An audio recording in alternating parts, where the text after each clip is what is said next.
ससुराल में बहुत से सपने सजाकर आई थी। सोचा था बंटी की नौकरी है, अच्छा घर है, जो तंगी मायके में देखी है वो ससुराल में नहीं मिलेगी। छोटा परिवार है, बंटी की 2 बहनें और माँ है, पिताजी थे नहीं। ससुराल में राज करूंगी। कुछ दिन बहुत अच्छे बीते, मगर एक दिन पता चला कि बंटी की नौकरी छूट गई। सारे सपने हवा हो गए। अब हम क्या करें बंटी, कहाँ से खर्चा चलेगा? अभी तुम्हारी 2 जवान बहनें भी कुंवारी हैं, उनकी भी शादी करनी पड़ेगी। कैसे होगा सब? क्या करूं टुनटुनी, कंपनी घाटे में चल रही थी इसलिए बंद हो गई, पर तुम चिंता मत करो, सब ठीक हो जाएगा।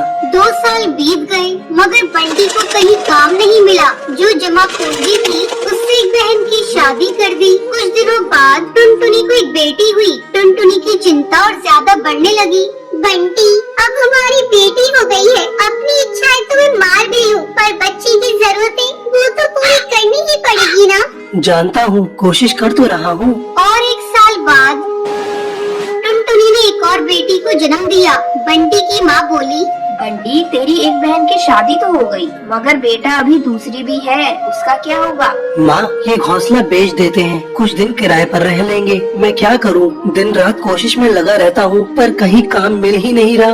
बंटी, बहनों के लिए आप मकान बेच रहे हो, हमारी भी 2 बेटियाँ हो गई हैं, उनके लिए क्या बेचोगे? टुनटुनी, मैं पढ़ा लिखा हूँ, तुम क्या सोचती हो कि मैं अब ठेला लगाऊंगा? ये मुझसे नहीं होगा। टुनटुनी रोने लगी और बोली,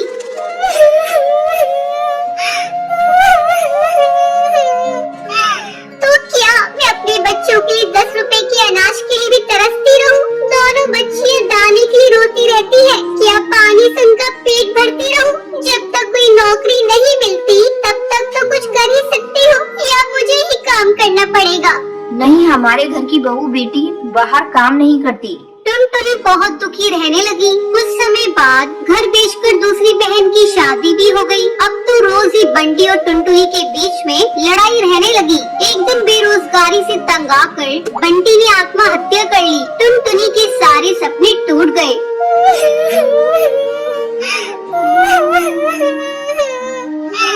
मैं बिल्कुल अकेली हो गई हूँ। अब जिम्मेदारी टुनटुनी के सर पर थी। बूढ़ी सास, अपनी 2 बेटियाँ और घोंसले का किराया। कुछ आसपास के पक्षी गरीब समझकर बच्चियों को पुराने कपड़े और खाना देकर मदद कर दिया करते थे। टुनटुनी अपनी सास से बोली, माँ, 2 महीने गुजर गए, जो घर का पैसा बचा था वो सब खर्च हो गया। अब मुझे ही कोई काम करना पड़ेगा। जिस गरीबी में हमारे दिन कट रहे हैं, मैं नहीं चाहती कि मेरी बच्ची अभी गरीबी में दिन गुजारे। मगर तू करेगी क्या बहू? अपना कुछ काम करने के लिए पैसे भी तो चाहिए। कोई बात नहीं माँ, कोई तो मदद कर ही देगा। टुनटुनी ने सब रिश्तेदारों से मदद मांगी, पर किसी ने कोई मदद नहीं की। सब ये सोचते थे कि ये इतनी गरीब है, कहाँ से चुकाएगी। मायके से भी किसी तरह की कोई मदद नहीं मिली। टुनटुनी निराश हो गई और दुखी होकर रोने लगी।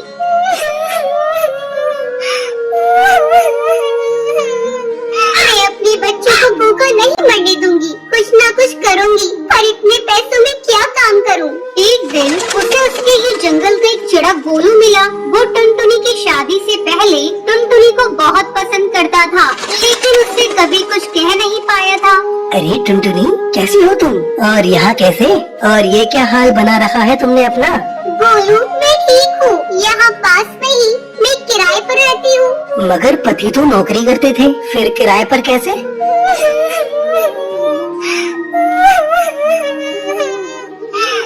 मेरे पति नहीं है, नौकरी छूट गई, घर बिक गया, बहुत गरीबी में दिन गुजार रही हूँ, कोई काम भी नहीं कर पा रही हूँ। मेरे पास केवल 1000 रुपए है, उसमें मुझे घर का खर्चा भी चलाना है और किराया भी देना है। मेरी सास बुजुर्ग है और मेरी 2 बेटियाँ भी है, कोई सहारा नहीं है, सबने साथ छोड़ दिया। कैसे कर पाऊंगी इतने कम पैसों में कोई काम? इतनी चिंता मत करो टुनटुनी, तुम चलो मेरे साथ। गोलू उसे चूड़ियों की थोक रेट वाली दुकान पर ले गया। ये मेरी ही दुकान है टुनटुनी, फ्री में देकर तुम्हारे आत्मसम्मान को ठेस नहीं पहुंचाना चाहता, इसलिए ये 1000 रुपए की चूड़ियाँ दे रहा हूँ। बाजार में इनकी कीमत बहुत ज्यादा है, पर मैं तुम्हें ये आधे रेट में दे रहा हूँ, लेकिन तुम इन्हें 20 रुपए दर्जन बेचना। ये बहुत सुंदर चूड़ियाँ हैं, पहले कम बेचना और जैसे ही मुनाफा दिखाई दे 30 रुपए दर्जन बेचना। टुनटुनी बहुत खुश हुई, उसकी सारी परेशानी बीमारी का हल जो उसे मिल गया था, वो चूड़ियाँ बेचने लगी। चूड़ी ले लो, चूड़ी रंग बिरंगी चूड़ी ले लो,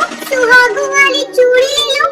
वो डाल डाल जाकर चूड़ियाँ बेचती और बीच बीच में आकर अपनी बेटियों को भी देख लेती। आसपास के पक्षी उसे गरीब समझकर मोल भाव भी नहीं करते।